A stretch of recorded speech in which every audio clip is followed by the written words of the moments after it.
esposo pidió el divorcio para quedarse con mi herencia, pero mi padre lo dejó sin nada. Mi nombre es Elena, y esta es la historia de cómo la pérdida más dolorosa de mi vida terminó siendo también la puerta hacia mi libertad. Ahora, mirando hacia atrás, sé que hubo señales. Pequeños gestos, silencios incómodos, miradas que debía haber interpretado de otra forma, pero elegí ignorarlos.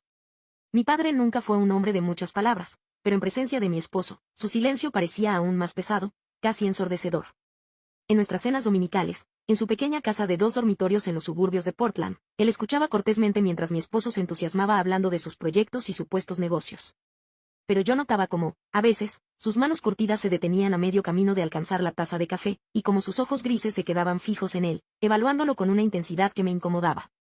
De camino a casa, mi esposo soltaba comentarios como: «Tu padre está raro últimamente.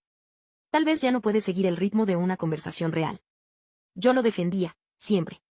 «Está cansado, es todo. El trabajo de ingeniería lo agota». Pero esas observaciones de mi esposo eran como semillas que se iban quedando en mí.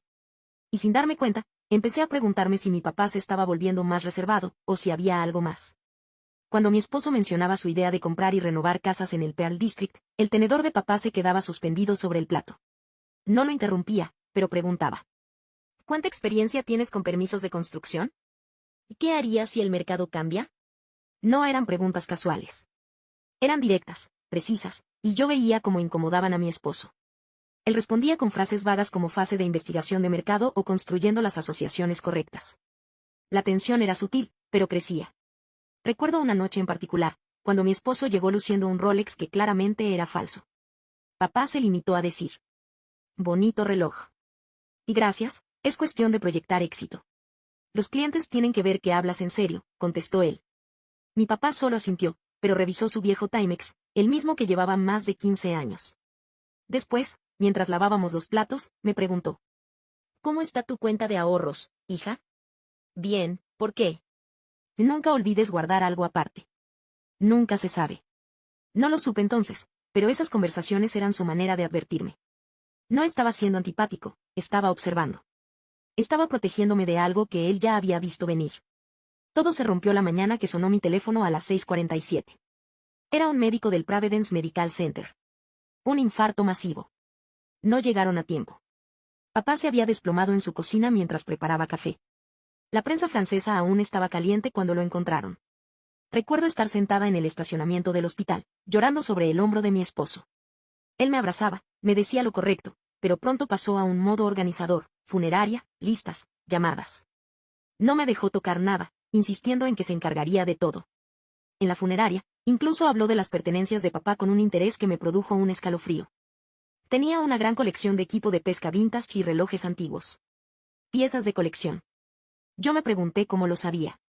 Papá nunca se los había mostrado, y esos objetos siempre habían estado guardados. Pero me convencí de que tal vez lo había olvidado o que lo habían conversado alguna vez. El funeral fue hermoso. Colegas, vecinos y amigos compartieron historias que yo no conocía. Mi esposo dio un elogio impecable. Todos me decían lo afortunada que era por tener un hombre así a mi lado. Esa noche, entre lágrimas, escuché su voz en la cocina. Susurraba por teléfono: «Y sí, hay cosas valiosas.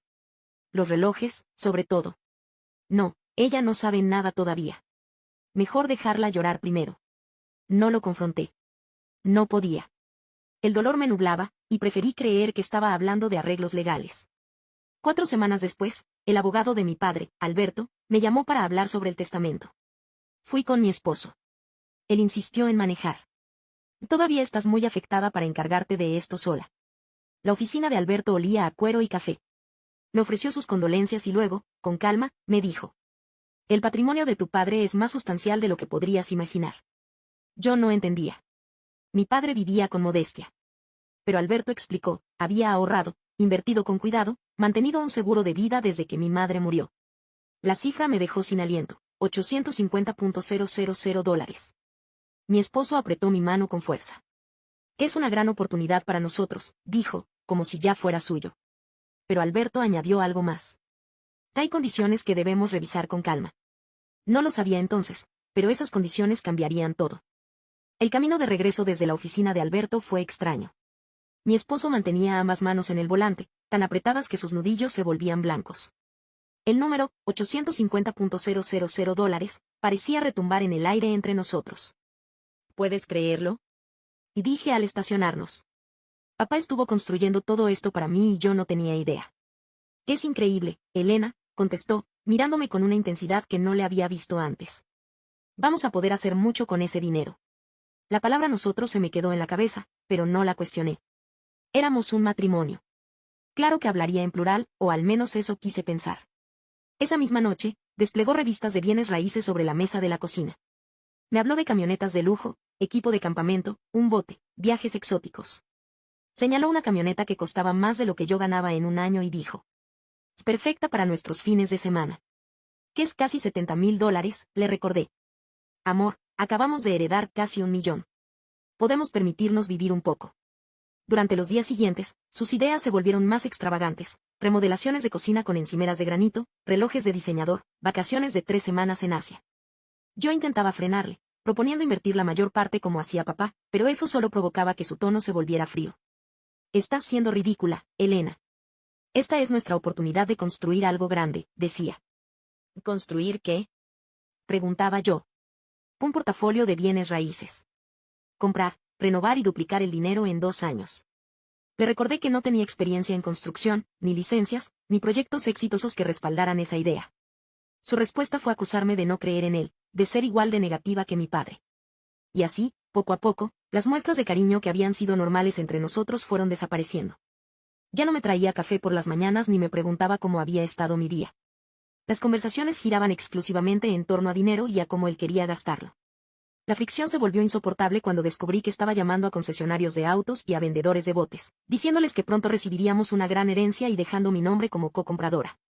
Un vendedor de BMW me llamó para agendar una prueba de manejo para un SUV de lujo que yo ni siquiera sabía que él había considerado. ¿Cómo pudiste hacer eso sin preguntarme? Te lo encaré. Estaba siendo proactivo, preparándonos para movernos rápido cuando llegue el dinero. Ese día me dijo, con total frialdad: algunos de nosotros pensamos en el futuro, no nos quedamos atascados en el pasado. El comentario me atravesó. Apenas habían pasado 2 meses desde que papá murió, y él hablaba de mi duelo como si fuera un estorbo para sus planes. A partir de ahí, el ambiente en casa se volvió gélido. Me trataba como a una compañera de cuarto incómoda. Me respondía con monosílabos o con suspiros cargados de impaciencia. Pasaba horas frente a su computadora con la pantalla girada para que yo no pudiera verla. No fue hasta que mi mejor amiga apareció sin avisar, preocupada por mi desaparición de los mensajes, que conté todo: la herencia, el cambio radical de mi esposo, su obsesión con gastar, las discusiones. Ella escuchó en silencio y luego dijo algo que me dejó pensando. Elena, eso no es duelo. Eso es oportunismo. ¿No recuerdas cómo tu padre lo observaba en silencio? Tal vez estaba viendo algo que tú no querías ver. Esa noche, mientras mi esposo dormía, la voz de mi amiga resonaba en mi cabeza. Me pregunté si las preguntas incisivas de papá en nuestras cenas no eran desconfianza gratuita, sino advertencias. Fue entonces cuando me dije que debía estar alerta. Todavía no sabía que el verdadero golpe estaba por llegar. 3 semanas después de aquella conversación con mi amiga, ocurrió algo que borró cualquier atisbo de duda que me quedaba. Mi esposo dejó su laptop abierta sobre la encimera de la cocina antes de meterse a duchar. No suelo revisar sus cosas, pero esa pantalla iluminada me llamó la atención. Varias pestañas abiertas mostraban términos que me helaron la sangre: ley de divorcio en Oregón, derechos conyugales sobre herencia, porcentaje que le corresponde al cónyuge en una herencia. Mejores abogados de divorcio en Portland para casos de alto patrimonio. No eran búsquedas casuales. Había marcadores guardados, PDFs descargados con títulos como maximizando resultados en divorcios de altos activos y protegiendo tus derechos conyugales. La búsqueda más reciente, de solo un par de horas antes, era inquietantemente clara: abogados expertos en divorcio y herencia en Portland, Oregón. Me temblaban las manos. Mientras yo había estado de luto, él había estado planificando cómo divorciarse para quedarse con parte de la herencia. Y no lo hacía porque estuviera infeliz conmigo, sino porque veía mi pérdida como una oportunidad financiera. En su correo encontré borradores no enviados. Uno dirigido a un abogado. Mi esposa heredó recientemente $850,000 y no quiere compartir. Necesito conocer mis derechos y la mejor estrategia para proteger mis intereses. Otro, dirigido a su hermano, era aún más crudo. Elena está actuando como si todo el dinero fuera suyo solo porque viene de su padre. He sido el sostén principal durante 3 años y ahora no quiere darme nada. Mi abogado dice que podría obtener la mitad si nos separamos. El sonido del agua en la ducha seguía corriendo.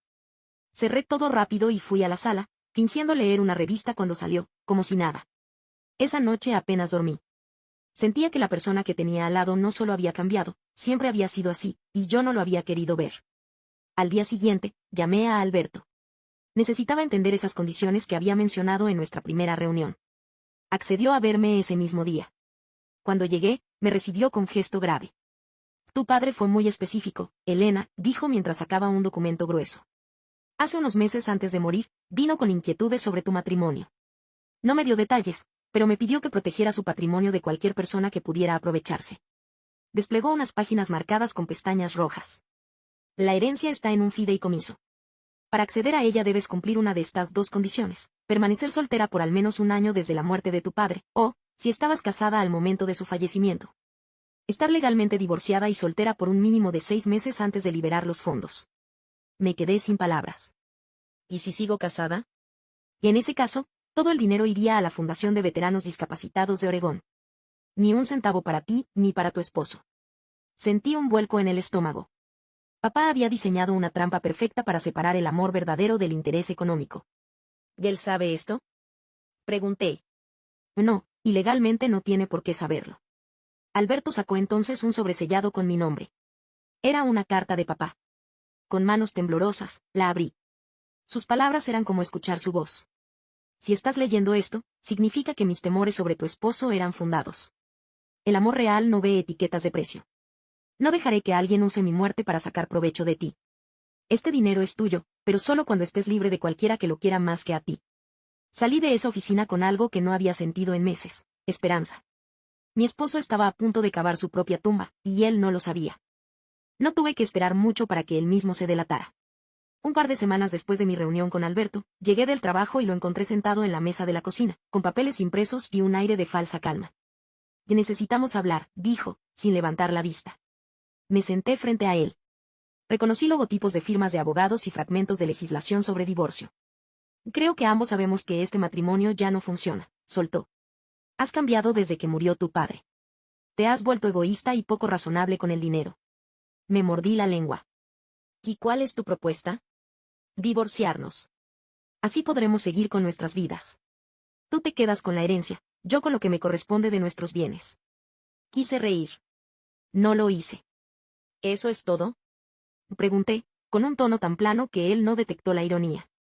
Es lo más sensato. Podemos hacerlo rápido y sin dramas. Asentí despacio, como si estuviera procesando algo difícil. Y de acuerdo. Llamaré a mi abogado. Pasé los días siguientes dejando que siguiera creyendo que tenía el control. Lo vi hacer llamadas, buscar apartamentos, incluso comprar una botella de champán para celebrar nuevos comienzos. La noche que me la trajo, aproveché para poner las cartas sobre la mesa. Antes de brindar, hay algo que debes saber sobre la herencia, dije, colocando los documentos del fideicomiso sobre la mesa.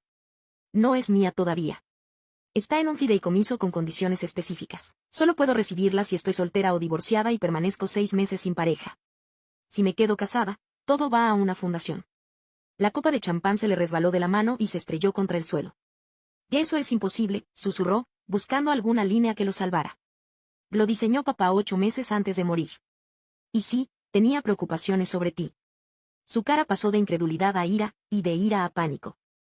Podemos impugnarlo. No puedes. Papá lo blindó legalmente. Fue casi triste ver cómo, en cuestión de segundos, el hombre que me estaba echando de su vida intentaba ahora aferrarse a mí. Me habló de terapia, de segundas oportunidades, de que el dinero no es lo más importante. Ya no se trata de dinero, le dije. Se trata de confianza, y la rompiste hace mucho. El proceso de divorcio avanzó con rapidez. Una vez que su abogado entendió que no había nada que ganar, él dejó de pelear. Firmó los papeles con la misma frialdad con la que me había propuesto separarnos.